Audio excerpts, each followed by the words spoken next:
말씀과 함께 걷는다. 마르코 복음서 3번째. 하느님 나라가 가까이 왔다. 지난 호에서 마르코 복음의 시작이 왜 예수님이 세례자 요한에게 세례를 받은 사건이었는지 설명했다. 또한 요한이 툭 을기점 삼아 시대를 구분하려는 마르코의 의도가 있었음도 지적했다. 그렇게 마르코는 예수님을 새 시대를 여는 인물로 간주했고 그에 걸맞게 여러 가지 가르침을 복음서에 개진했다. 앞으로 한 가지씩 살펴보겠지만 하느님 나라, 십자가의 역설, 사랑의 계명, 하느님의 아들, 고난받는 인자, 복음 등 하나같이 향후 그리스도교 2000년 역사의 이정표가 되는 신학 개념들이다. 요한이 잡힌 뒤에 예수님께서는 갈릴라야에 가시어 하느님의 복음을 선포하시며 이렇게 말씀하셨다. 때가 차서 하느님의 나라가 가까이 왔다. 회개하고 복음을 믿어라. 공생활을 시작하면서 예수님의 제1성은 하느님의 나라의 복음이었다. 이곳 외에 하느님 나라를 직접 언급한 곳이 또 있다. 내가 진실로 너희에게 말한다. 여기 서 있는 사람들 가운데에는 죽기 전에 하느님 나라가 권능을 떨치며 오는 것을 볼 사람들이 더러 있다. 너희는 무화과 나무를 보고 그 비유를 깨달아라. 어느덧 가지가 부드러워지고 잎이 돋으면 여름이 가까이 온 줄 알게 된다. 내가 진실로 너희에게 말한다. 이 세대가 지나기 전에 이 모든 일이 일어날 것이다. 이 구절들은 모두 하느님 나라의 도래가 임박했음을 강조한다. 하지만 마르코 복음에 나오는 하느님 나라의 본격적인 성격은 비유를 통해 드러난다. 마르코는 하느님 나라의 비유들만 모아 집중적으로 4장에 배치했다.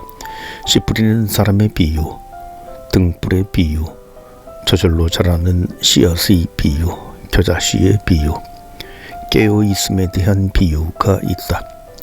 예수님이 알려준 하느님 나라의 비유는 사실 너무 평범해서 누군가 그 속뜻을 친절하게 알려주지 않으면 난감한 지경에 이르고 만다.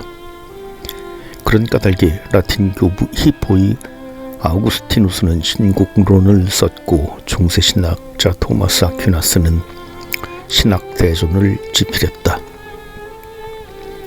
관심 있는 독자들은 책을 읽어보시기 바란다. 그 방대함에 기가 딱 막힐 것이다. 예수님이 선포한 하느님 나라의 엄청난 잠재력을 여실히 증명해 주는 것이다. 마르코 복음에 나오는 비유들의 특징을 꼽아보겠다. 우선 씨를 뿌리면 수확하는 날이 있고 큰 나무로 자라고 열매를 맺고 등불을 동경에 얹으면 방이 환해진다.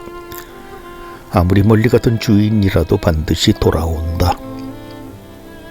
말하자면 하느님 나라에는 시작과 끝이 있다. 그런데 비유를 자세히 보면 시작은 그저 그렇다 치더라도 끝은 평범하지 않다. 나쁜 땅에 뿌려진 씨앗들은 스스로 죽어 없어지지만 좋은 땅에 뿌려진 씨앗들은 풍성한 열매를 맺는다. 수확대에 낫을 대면 반드시 나달과 죽정이는 운명이 갈릴 테고 큰 나무로 자라지 못하면 도끼로 쳐버려 불쏘시개를 면치 못할 것이다. 또한 등불이 어둠을 밝히면 몰래 감춰둔 것도 드러나고 주인이 당도하면 못된 종은 호되게 당하고 만다. 일단 시작된 일에는 끝이 있겠지만 끝의 양상은 얼마든지 달라질 수 있다. 여기서 조금 뒤로 물러나 보자. 예수님 시대에는 종말 묵시 사상이 시대사조로 큰 힘을 발휘하고 있었다. 하느님의 눈에 이 세상이 빗나간 지는 이미 오래되었다. 이 세상은 악의 세력이 지배하느라 인간에게 고통만 안겨줄 뿐이고 악화 일로를 걸어 언젠가는 멸망하게 되리라고 예견한다. 그러다가 드디어 하느님의 직접 통치가 이루어지는 새 세상이 오게 된다. 이처럼 정말 묵시사상 체계에는 이 세상과 오는 세상, 두 세상이 들어있다. 여기서 종말론과 묵시사상 사이에 약간의 거리를 둘 필요가 있는데, 종말론이 일반적으로 세상 역사에는 끝이 있다는 사고방식이라면 묵시사상은 종말의 모습을 구체화해 가시적으로 묘사하는 것이라 하겠다.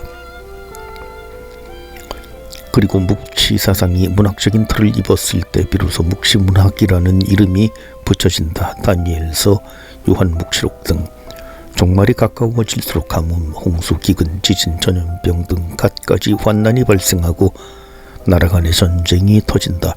그리고 천체가 흔들리며 우주적인 파국이 닥쳐 사람이 도저히 살 수 없는 지경에 이르고 만다. 그렇게 극도의 절망과 혼란이 세상을 뒤덮고 나면 하느님이 하늘로부터 내려와 만민을 단죄하고 선민을 구원하여 이 세상에서 고통받던 선민이 마침내 오는 세상에서 최고의 행복을 누린다. 역사는 퇴보로 치닫고 있으며 장차 극도의 혼란이 발생한 후 새로운 질서가 등장하게 된다는 뜻이다. 정말 묵시사상이 유다 땅에서 대대적으로 유행하던 시기는 대략 기원전 2, 3세기 기원 후 2세기 정도로 잡을 수 있으며, 예수님도 시대의 인물인지라 이 사상에서 상당한 영향을 받은 것으로 보인다. 하느님 나라의 비유뿐 아니라 앞으로 언급한 9장 1절과 13장 28, 30절도 같은 맥락에서 이해할 수 있다. 예수님이 선포한 하느님 나라의 특징은 미래성에 있다. 그러나 종말이 언제 올지 그날과 그 시간은 아무도 모른다. 하늘의 천사들도 아들도 모르고 아버지만 아신다 고하여 예수님 자신도 지존하신 하느님 앞에서 한껏 자신을 낮추었다는 사실에 주목해야 한다. 하느님 나라의 미래는 온전히 하느님의 손에 달려 있다는 확신 때문이었을 것이다. 따라서 종말이 언제 온다느니, 종말이 되면 이러이러한 일이 있을 것이라느니 하는 말은 모두 헛소리에 불과하다. 새천년을 앞두고 세상이 온통 들끓었던 것을 기억할 것이다. 그 이전인 1992년에 다미선 교회가 나타나 우리나라를 혼란에 빠뜨렸던 적도 있다. 요한묵시록에서 천년 왕국이 지나면 7년 동안 사탄과 큰 전쟁이 있으리라고 내다보았던 데 맞추어서 1999년에 7년을 빼 계산한 결과다. 역시 부질없는 예고였다. 어리석은 인간은 거기까지 일 뿐이다. 하느님 나라는 반드시 오고야 말 것이다. 하지만 이는 전적으로 하느님의 손에 달려 있으며 그 어느 사람, 심지어 아들인 예수님마저도 모르는 일이다. 단지 뿌려진 씨의 열매를 거두며 자그마한 씨에서 큰 나무가 되고 등경에 불을 켜 어둠을 밝히며 주인이 와서 모든 일을 셈하듯 하느님이 전적으로 주도하실 미래에 우리는 강력한 희망을 둘 수 있을 뿐이다. 이제 때가 차서 하느님의 나라가 가까이 오고 있다. 마르코 복음은 그렇게 세상의 앞날을 바라보았다.